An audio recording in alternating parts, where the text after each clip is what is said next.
મગાવી લ્યો. એક ટ્રેક્ટર હુકા લાકડાનું શું ભાવ છે? એ 4-5 હજાર થતા છે.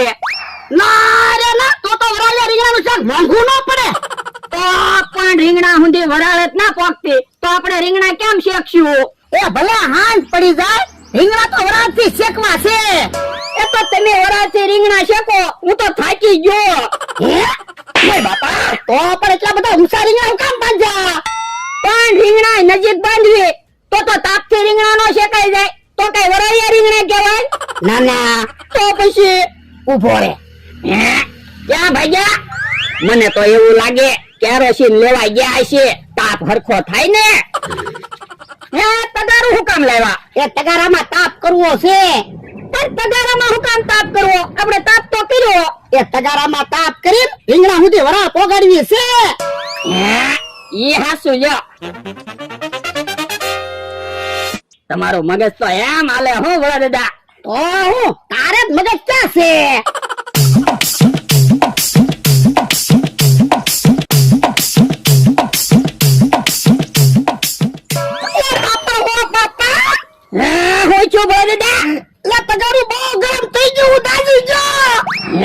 ઉભાઈ ગયો તો.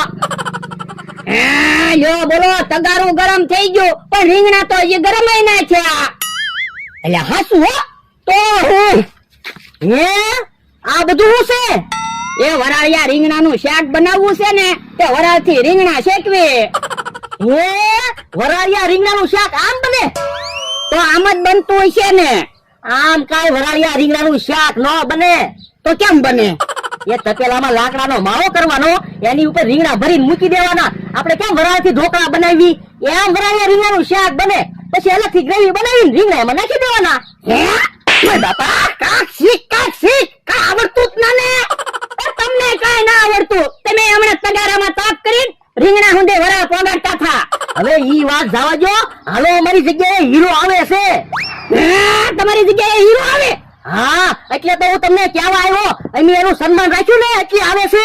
કે હારું, હમણાં આવી તો થોડીક વાર તમે આવો ત્યાં હું બધાને કહેતા હું. એ વાંધો નહીં. યો બોલો, હવે તો બકુલભાઈ ને મમરાભાઈ ની ગામમાં વાહ વાહ થઈ જાહે.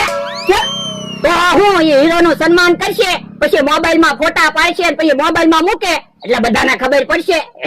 બકુલભાઈ મમરાભાઈ તો હીરો ને ઓળખે.